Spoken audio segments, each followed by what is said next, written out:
John Wesley, le tison arraché du feu, 1703-1791.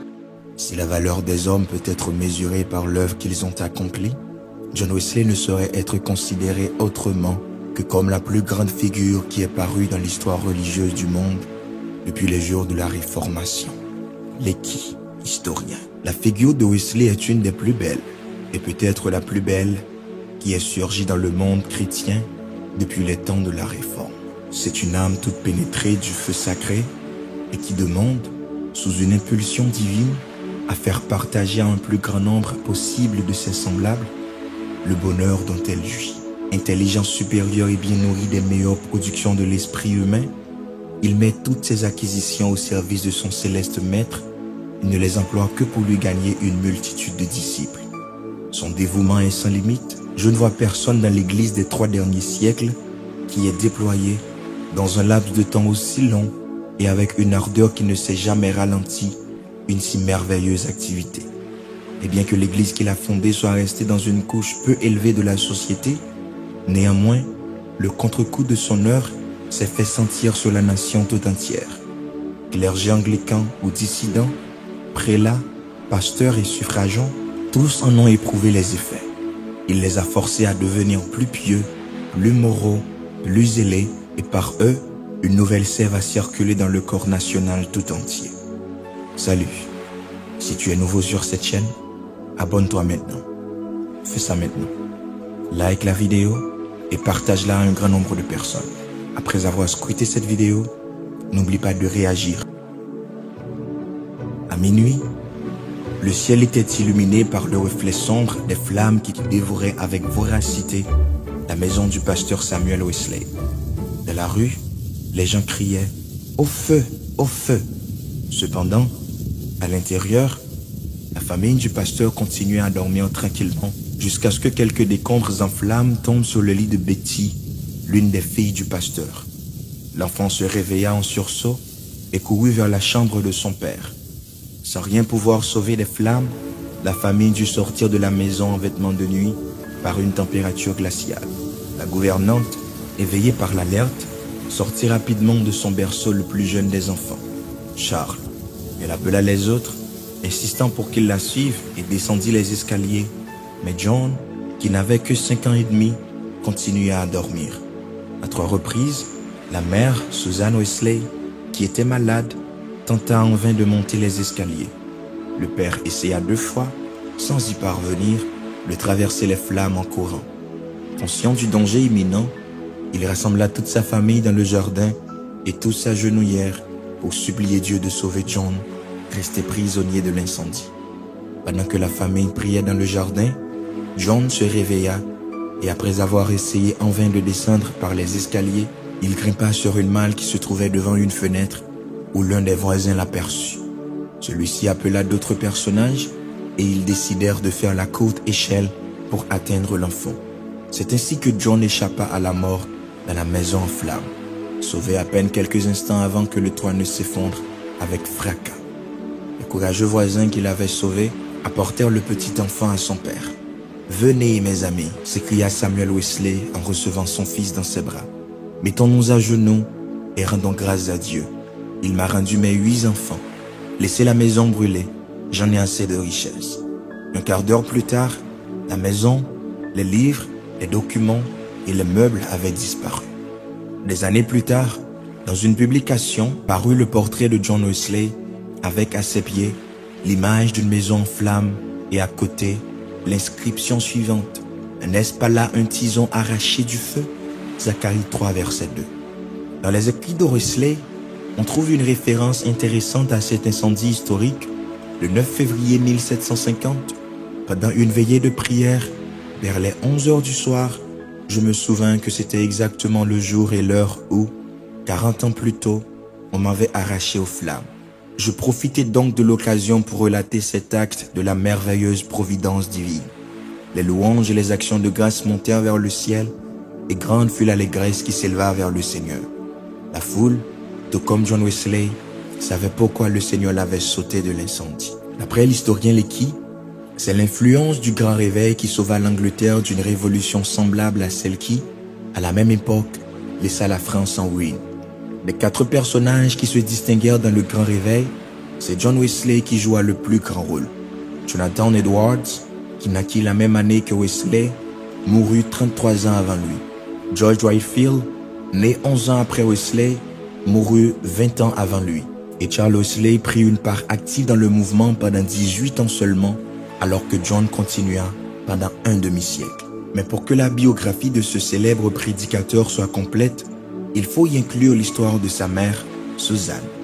En effet, comme l'écrivit un biographe, on ne peut raconter l'histoire du grand réveil qui eut lieu en Angleterre au siècle dernier, 18e siècle, sans reconnaître à la mère de John et Charles Wesley une grande part de l'honneur mérité, non seulement en raison de l'éducation qu'elle inculqua profondément à ses fils, mais aussi pour la direction qu'elle donna au réveil. La mère de Suzanne était la fille d'un prédicateur.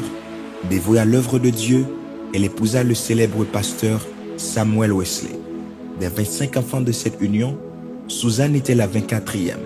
Au cours de sa vie, elle suivit l'exemple de sa mère, consacrant 1 heure matin et soir à prier et à méditer les Écritures.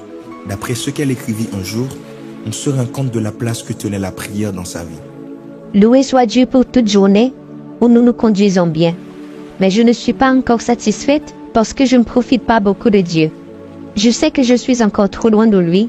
Je désire tenir mon âme plus étroitement unie à lui par la foi et l'amour. John était le 15e des 19 enfants de Samuel et Suzanne Wesley. Ce qui suit, écrit par la mère de John, montre comment elle s'appliquait à ordonner à ses fils et à sa maison après elle. Genèse 18, verset 19. Pour former l'esprit d'un enfant, la première chose à faire est de dominer sa volonté.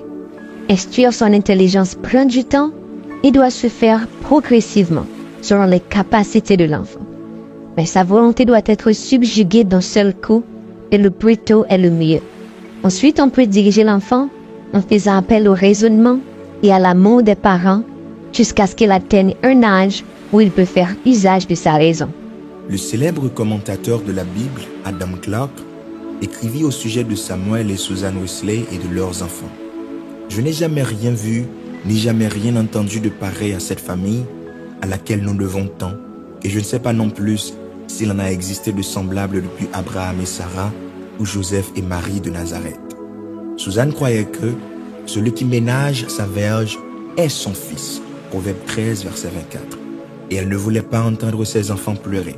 Grâce à cela, bien que sa maison fût pleine d'enfants, il n'y avait jamais ni scène désagréable, ni tapage au foyer du pasteur. Jamais aucun de ses enfants n'obtint ce qu'il désirait par les larmes dans la maison de Suzanne Wesley. Pour Suzanne, le jour de son 5e anniversaire, chaque enfant devait apprendre l'alphabet et tous, à l'exception de 2, accomplir la tâche au moment fixé.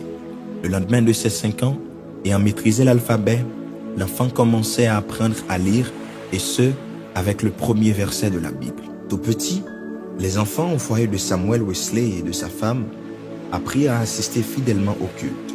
Dans aucun récit, on ne trouve des faits aussi profonds et émouvants que ceux que l'on raconte au sujet des enfants de Samuel et Suzanne Wesley.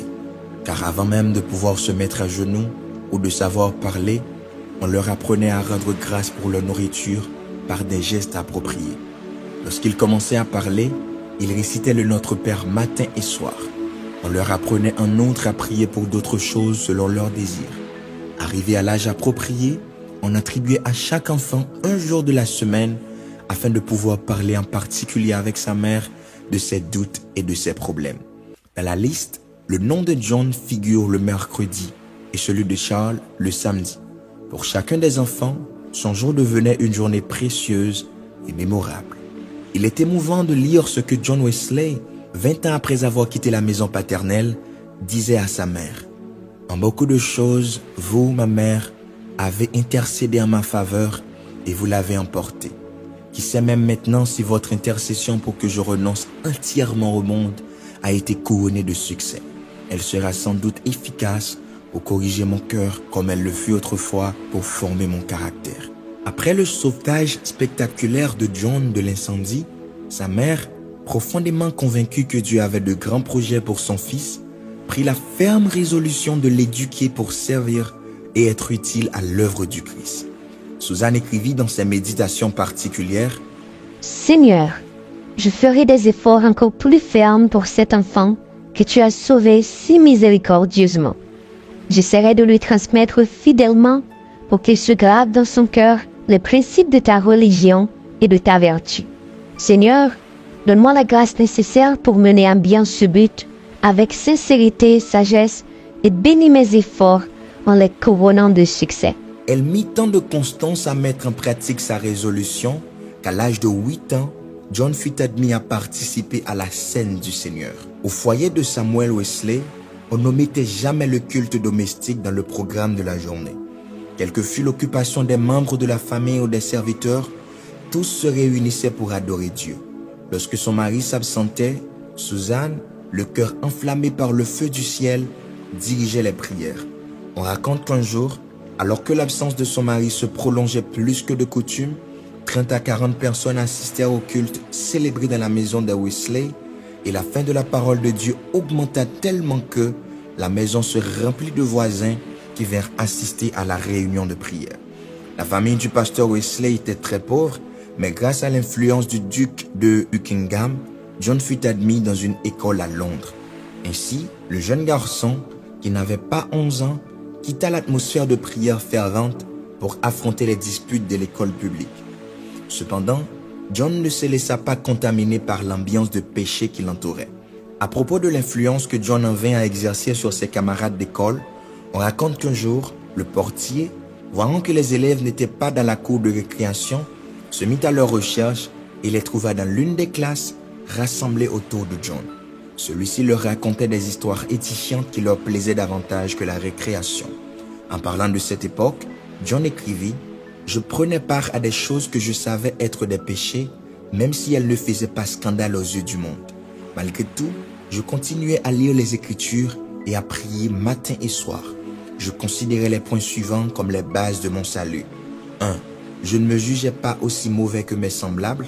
2. Je conservais le désir d'être religieux. 3. Je lisais la Bible, j'assistais au culte et je priais. » Après avoir poursuivi ses études à l'école secondaire pendant 8 ans, Wesley alla étudier à Oxford et y apprit le latin, le grec, l'hébreu et le français. Mais son principal intérêt n'était pas de cultiver son intelligence. À ce sujet, il dit: « Je commençais à me rendre compte que le cœur est la source de la vraie religion. Je décidai donc de passer 2 heures chaque jour seul avec Dieu. Je prenais part à la scène du Seigneur tous les 8 jours. Je me gardais de tout péché, tant en parole qu'en acte. Ainsi, sur la base des bonnes actions que je faisais, je me considérais comme un bon croyant. » John s'efforçait de se lever tous les matins à 4 heures. Grâce à ses notes rendant compte de tout ce qu'il faisait dans la journée, il réussissait à organiser son temps de façon à ne perdre un seul instant. Il garda cette bonne attitude presque jusqu'à son dernier jour. Alors qu'il faisait ses études à Oxford, un petit groupe d'étudiants avait pris l'habitude de se réunir tous les jours pour prier ensemble et étudier les Écritures. En outre, ils jeûnaient le mercredi et le vendredi, rendaient visite aux malades et aux prisonniers et réconfortaient les condamnés à l'heure de leur exécution. Tous les matins et tous les soirs, chacun passait 1 heure seul à prier. Pendant les prières, ils s'arrêtaient de temps en temps pour vérifier s'ils priaient avec la ferveur voulue. Ils priaient toujours avant et après les cultes de l'église. Plus tard, 3 des membres de ce groupe devinrent célèbres parmi les croyants. 1. John Wesley, qui fit peut-être plus que tout autre pour donner ses racines à la vie spirituelle, non seulement chez ses contemporains, mais encore de nos jours. 2. Charles Wesley, qui devint l'auteur très célèbre d'hymnes évangéliques. Et 3. George Whitefield, qui devint un prédicateur en plein air et avait le don d'émouvoir les foules. À cette époque, on ressentait l'influence de John Wesley dans toute l'Amérique qui dure encore aujourd'hui. En dépit du fait qu'il y resta moins de 2 ans et que cette période de sa vie fut perturbée par le doute, il répondit à un appel de venir prêcher l'évangile aux habitants de la colonie de Géorgie avec le désir de gagner son salut au moyen de bonnes œuvres. Il pensait que la vanité et l'ostension du monde n'existaient pas dans les forêts d'Amérique. Pendant le voyage, sur le navire qui l'amenait en Amérique du Nord, il suivit, pratique caractéristique de sa vie, avec d'autres personnes de son groupe, un programme de travail afin de ne pas perdre un seul instant de ses journées. Il se levait à 4 heures du matin et se couchait après 9 heures. Les 3 premières heures de la journée étaient consacrées à la prière et à l'étude des Écritures. Après avoir accompli tout ce qui était prévu au programme de la journée, il était si fatigué que ni le mugissement de la mer, ni le roulis du bateau ne réunissaient à perturber son sommeil, bien qu'il dormît sur le pont, enveloppé d'une couverture. En Géorgie, la population entière se pressa en masse à l'église pour l'entendre prêcher. L'influence de ses sermons fut telle que 10 jours plus tard, une salle de bal resta presque vide alors que l'église se remplissait de personnes qui priaient et recevaient leur salut. Whitefield, qui débarqua en Géorgie quelques mois après le retour de Wesley en Angleterre, décrivit ainsi ce qu'il vit. Le succès de John Wesley en Amérique est indescriptible. Son nom est très apprécié du peuple et il jeta des fondations que ni les hommes ni les démons ne pourront ébranler. Oh, si seulement je pouvais marcher sur ses traces comme lui marcha sur les traces de Christ. Malgré tout, il manquait une chose très importante à Wesley, comme on le voit d'après les événements qui le poussèrent à quitter la Géorgie et qu'il décrivit ainsi. Il y a presque 2 ans et 4 mois que j'ai laissé ma terre natale pour aller prêcher le Christ aux Indiens de Géorgie. Mais qu'ai-je découvert? La chose à laquelle je m'attendais le moins. Moi qui suis venu en Amérique pour convertir les autres, je ne me suis jamais converti à Dieu. De retour en Angleterre, John Wesley se mit à servir Dieu avec la foi d'un enfant et non plus celle d'un simple serviteur. À ce sujet, voici ce qu'il écrivit. Je ne me rendais pas compte que la foi nous était donnée instantanément, que l'homme pouvait passer directement des ténèbres à la lumière, du péché et de la misère à la justice et à la joie de l'Esprit Saint. J'étudiais les Écritures sur ce point, en particulier les Actes des Apôtres. Je fus émerveillé en y trouvant presque uniquement des conversions instantanées, pratiquement aucune aussi tardive que celle de Saul de Tarse. À partir de ce moment-là, Wesley commença à éprouver une plus grande faim et une plus grande soif de justice, la justice de Dieu par la foi. Il avait, pour ainsi dire, échoué dans sa première tentative de prêcher l'évangile en Amérique, parce qu'en dépit de son zèle et de sa bonté naturelle, le christianisme qui était le sien était quelque chose qui lui avait été enseigné. Mais la seconde étape de son ministère se distingue par un succès phénoménal. Pourquoi? Parce que le feu de Dieu brûlait dans son âme. Il était parvenu à un contact direct avec Dieu grâce à une expérience personnelle. Nous rapportons ici, selon ses propres paroles, l'expérience par laquelle l'Esprit Saint donna la preuve à son esprit qu'il était fils de Dieu. Expérience qui transforma complètement sa vie. Il était près de 5 heures ce matin-là, lorsque j'ouvris le Nouveau Testament et tombais sur ces phrases. Nous assure de sa part les plus grandes et les plus précieuses promesses, afin que par elles, vous deveniez participants de la nature divine. De Pierre 1er, verset 4. Avant de sortir, j'ouvris le Nouveau Testament et je lus ces phrases. Vous n'êtes pas éloignés du royaume de Dieu. La nuit dernière, je me suis senti poussé à aller à Aldersgate. Je me sentis le cœur embrasé. Je me confiai au Christ. Non seulement au Christ, je crus dans le salut.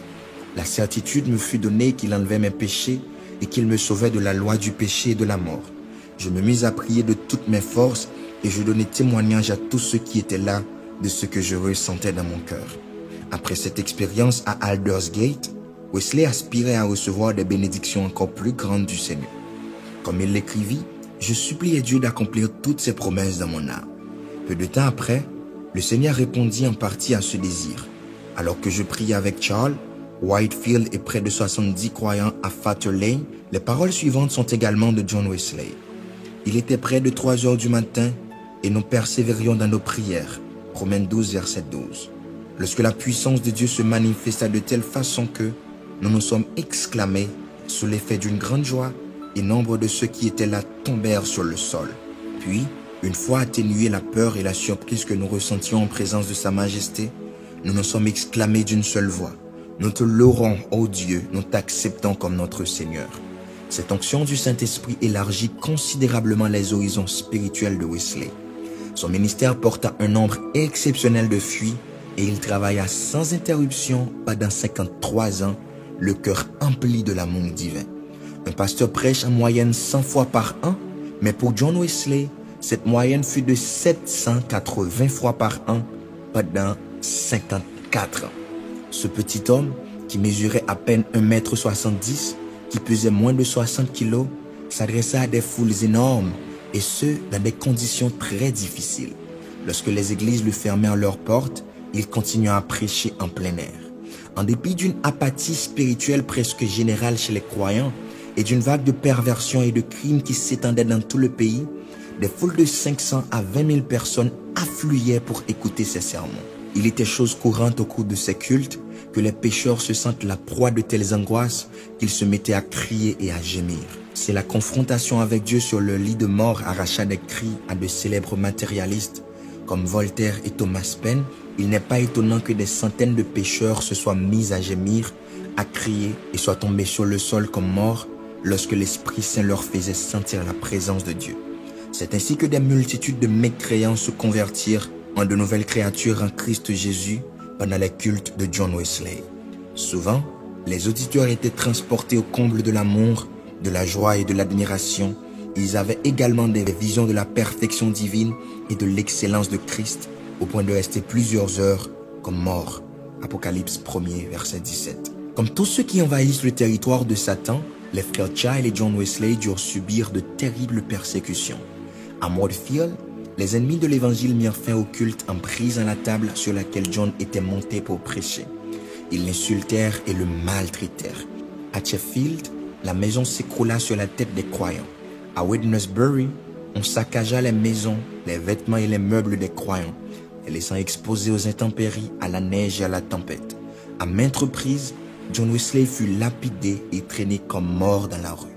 Une fois, il reçut des soufflets sur la bouche et en plein visage, et reçut des coups sur la tête qui le laissèrent couvert de sang. Mais la persécution de la part de l'Église en pleine décadence était sa plus grande croix. Ils furent dénoncés comme faux prophètes, charlatans, imposteurs, arrogants, fanatiques, etc. À son retour à Epworth, sa ville natale, John assista le dimanche au culte du matin et de l'après-midi dans l'église dont son père avait été le pasteur fidèle pendant de nombreuses années. Mais on ne lui donna pas l'autorisation de s'adresser à l'assistance. À 6 heures du soir, John, debout sur le monument qui marquait le lieu où était enterré son père, à côté de l'église, prêcha devant une assistance telle qu'on n'en avait jamais vu à Epworth, et Dieu y sauva beaucoup d'âmes. Quelle était la cause d'une telle opposition? Les croyants de l'église endormis prétendaient que cela était dû aux prédications de Wesley sur la justification par la foi et la sanctification. Les incroyants ne l'aimaient pas parce qu'il faisait lever les gens à 5 heures du matin pour chanter des hymnes. Non seulement John Wesley prêchait davantage que les autres prédicateurs, mais il les surpassait comme pasteur, exhortant et consolant les croyants, allant de maison en maison. Lors de ses voyages, il allait tantôt à cheval, tantôt à pied, qu'il fasse beau temps, qu'il pleuve ou qu'il neige, alors que la plupart des prédicateurs se déplaçaient en bateau ou en voiture à cheval. Pendant les 54 années de son ministère, il parcourut en moyenne plus de 7000 km par an pour se rendre là où il devait prêcher. Ce petit homme qui parcourait 7000 km par an trouva cependant du temps à se consacrer à la vie littéraire. Il lut au moins 2200 livres, la plupart alors qu'il voyageait à cheval. Il écrivit une grammaire d'hébreu, une grammaire latine, ainsi que d'autres de français et d'anglais. Il occupa pendant des années le poste de rédacteur d'une revue de 56 pages.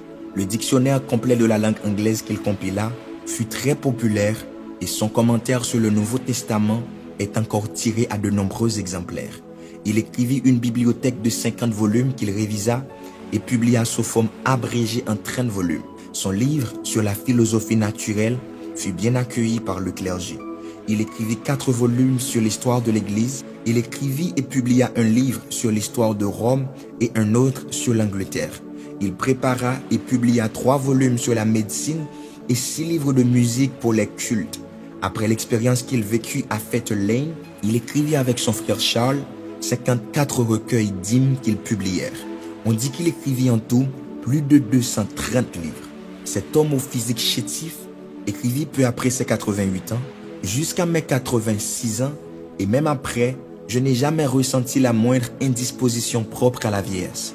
Mes yeux ne se sont jamais voilés et je n'ai pas perdu ma vigueur. À 70 ans, il prêchait devant un auditoire de 30 000 personnes en plein air et était entendu de tous. À 86 ans, il fit un voyage en Irlande où en plus de prêcher 16 fois en plein air, il fit 100 sermons dans 60 villes. Un auditeur dit de Wesley, son esprit était aussi vif qu'à 53 ans lorsque je l'ai rencontré pour la première fois. Il attribuait sa bonne santé à l'observance des règles suivantes. 1. L'exercice constant et l'air pur. 2.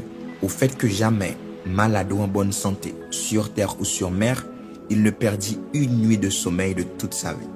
3. Sa faculté de dormir, le jour ou la nuit, lorsqu'il se sentait fatigué. 4. Se lever depuis plus de 60 ans à 4 heures du matin. 5. L'habitude de prêcher toujours à 5 heures du matin pendant plus de 50 ans. 6. Au fait qu'il ne souffrit presque jamais ni de douleur, ni de découragement, ni de maladie grave au cours de sa vie. Il ne faut pas oublier la source de cette vigueur que possédait John Wesley. Il passait au moins 2 heures par jour en prière. Il commençait sa journée à 4 heures du matin. Un croyant qui le connaissait très bien écrivit à son propos, « Il considérait la prière comme la chose la plus importante de sa vie et je l'ai vu sortir de sa chambre, l'âme si sereine que cela se reflétait sur son visage qui resplendissait. » Aucune histoire de la vie de John Wesley ne serait complète si on ne mentionnait pas les veillées de prière qui avaient lieu une fois par mois chez les croyants. Ces veillées commençaient à 8 heures du soir et se poursuivaient au-delà de minuit ou jusqu'à ce que l'Esprit Saint descende sur eux. Ces veillées se fondaient sur les références faites par le Nouveau Testament à des nuits entières passées à prier. En effet, quelqu'un fit le commentaire suivant à ce sujet. Le pouvoir de Wesley s'explique par le fait que c'était un homo unius libri, c'est-à-dire l'homme d'un seul livre, et ce livre était la Bible. Wesley écrivit peu avant sa mort, « Aujourd'hui, nous avons passé la journée dans le jeûne et la prière pour que Dieu étende son œuvre. Nous nous sommes retirés seulement après une nuit de veille dans laquelle le cœur de nombreux frères a reçu un grand réconfort. » Dans son journal, John Wesley écrivit ce qui suit sur la prière et le jeûne. « Lorsque je faisais mes études à Oxford, nous jeûnions le mercredi et le vendredi, comme le faisaient les premiers chrétiens partout. » Épiphane 70 à 403 écrivit « Qui ignore que les croyants du monde entier jeûnent le mercredi et le vendredi ?» Wesley poursuivit « Je ne sais pas pourquoi ils choisirent ces 2 jours-là, mais c'est une bonne règle. Et si elle était bonne pour eux, elle le sera aussi pour moi. Cependant, je ne veux pas faire croire que ces 2 jours sont les seuls jours de la semaine où l'on peut jeûner, car il est souvent nécessaire de le faire plus de 2 jours. Il est très important de rester seul et en la présence de Dieu lorsque nous jeûnons et que nous prions, afin de pouvoir percevoir la volonté de Dieu et afin qu'il puisse nous guider. Les jours de jeûne, nous devons faire tout notre possible pour nous tenir à l'écart de nos amis et des distractions, même si celles-ci sont permises en d'autres occasions. La joie qu'il ressentit à prêcher en plein air ne diminua pas avec la vieillesse. Le 7 octobre 1790, il prêcha ainsi pour la dernière fois sur le texte « Le royaume de Dieu est proche. Repentez-vous et croyez à la bonne nouvelle. » La parole se révéla avec une grande force et les larmes de la foule coulèrent en abondance. Un par un, ses fidèles compagnons de lutte, y compris sa femme, furent rappelés au repos, mais John Wesley continua à travailler. À l'âge de 85 ans, son frère Charles fut également rappelé et John, assis devant la foule, se couvrit le visage de ses mains pour cacher les larmes qui coulaient. Son frère, qu'il avait tant aimé pendant si longtemps, était parti et il devait maintenant travailler seul. Le 2 mars 1791, alors qu'il allait avoir 88 ans, sa carrière terrestre s'acheva. Toute la nuit précédente, ses lèvres n'avaient cessé de prononcer ses paroles d'adoration et de louange. Son âme était inondée de joie devant les gloires du foyer éternel et il s'exclama « Ce qu'il y a de mieux, c'est que Dieu est avec nous. » Puis, levant la main comme un signe de victoire, il répéta à nouveau « Ce qu'il y a de mieux, c'est que Dieu est avec nous. » À 10 heures du matin, entouré de croyants qui priaient autour de son lit, il dit « Adieu » et comparut ainsi en la présence du Seigneur. Un croyant qui assista à sa mort rapporta cet événement de la façon suivante. Nous ressentions tous la présence divine. Il n'y a pas de mots pour décrire ce que nous vîmes sur son visage. Et plus nous le contemplions, plus nous voyions refléter sur son visage un ciel indescriptible. On estima à 10 000, le nombre de ceux qui défilèrent devant son cercueil pour voir le visage qui arborait un sourire céleste. En raison de la foule immense qui affluait pour lui rendre hommage, on fut obligé de l'enterrer à 5 heures du matin. John Wesley naquit et grandit dans un foyer où il n'y avait pas abondance de pain. Par la vente de ses livres, il gagna une fortune qu'il utilisa pour la cause de Christ. À sa mort, il laissa au monde 2 cuillères, une théière d'argent, un vieux manteau et des dizaines de milliers d'âmes sauvées en une époque de décadence spirituelle dramatique. La torche que l'on avait arrachée du feu à Epworth commença à flamber avec intensité à Aldersgate et Fetter Lane, et depuis lors, elle continue à éclairer des millions d'âmes dans le monde entier. Merci d'avoir suivi avec nous cette biographie. Si tu ne t'es pas encore abonné jusqu'à maintenant, abonne-toi maintenant et partage cette vidéo afin d'aider plus de personnes à découvrir la biographie de ce héros de la foi. Que Dieu vous bénisse abondamment.